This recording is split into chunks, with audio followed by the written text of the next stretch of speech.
بسم اللہ الرحمن الرحیم۔ بخاری شریف کی حدیث نمبر 457۔ حضرت کعب رضی اللہ تعالی عنہ نے حضرت ابن ابو حضرت رضی اللہ تعالی عنہ سے اپنے اس قرض کا مسجد میں مطالبہ کیا جو ان پر تھا، بس ان دونوں کی آوازیں بلند ہو گئیں، یہاں تک کہ رسول اللہ صلی اللہ علیہ وسلم نے ان آوازوں کو اپنے گھر میں سن لیا۔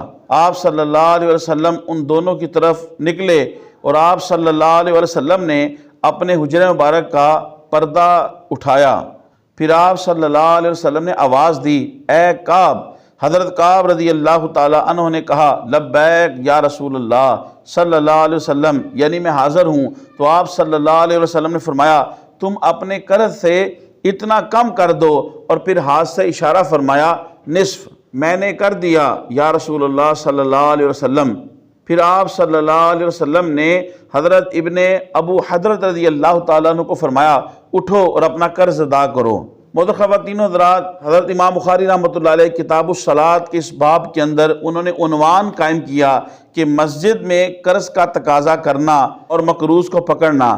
اس حدیث پاک سے یہ ثابت ہوا، اگر کسی کے اوپر جائز قرضہ ہے، اگر قرض خواہ مقروض سے مسجد کے اندر مطالبہ کرنا چاہے تو یہ جائز ہے۔ نبی کریم صلی اللہ علیہ وسلم نے جب ان کی آوازوں کو سنا تو آپ صلی اللہ علیہ وسلم تشریف لائے، اور آپ صلی اللہ علیہ وسلم نے حضرت کعب رضی اللہ تعالیٰ عنہ کو فرمایا کہ آپ اپنے قرض کو آدھا کر دیں، یعنی آدھا انہیں معاف کر دیں، اور حضرت کعب رضی اللہ تعالیٰ عنہ نے معاف کر بھی دیا۔ اس سے یہ ثابت ہوا، جب قرض خواہ اور مقروض کے درمیان کوئی جھگڑا ہو یا ان کے درمیان کوئی تنازع ہو تو ایک آدمی کو، مسلمان کو خیر خواہی کرنی چاہیے اور ان کے درمیان ثالثی کرنی چاہیے، اور اس کے اندر اگر وہ سمجھتا ہے تو مقروض کو مہلت دلوانی چاہیے، یا ہو سکے تو قرض خواہ کی مرضی سے اس کا قرضہ معاف کرا دے یا اسے کم کرا دے۔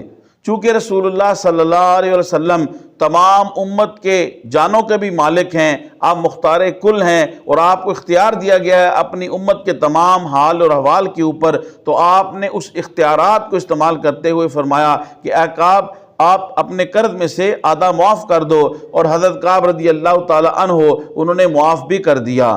اس سے معلوم ہوا اللہ نے جسے وسعت دی ہو تو وہ مقروض کو قرض معاف کر دے یا کم کر دے یا اسے مہلت دے، یہ اس حدیث پاک سے ثابت ہے۔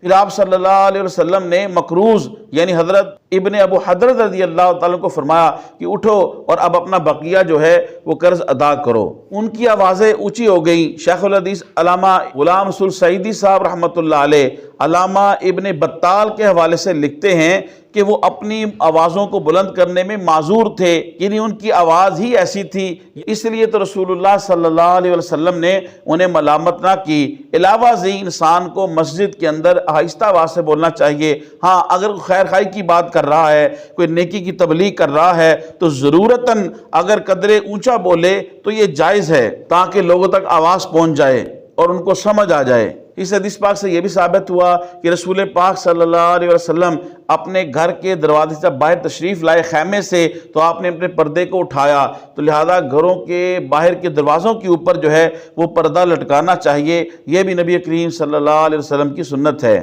محترم خواتین و حضرات، تبلیغ دین کی نیت سے حدیث شریف کے اس درس کو زیادہ سے زیادہ لوگوں تک پہنچانے کے لیے میری اس ویڈیو کو شیئر کریں۔ اللہ پاک آپ کو جزائے خیر دے۔ السلام علیکم ورحمۃ اللہ وبرکاتہ۔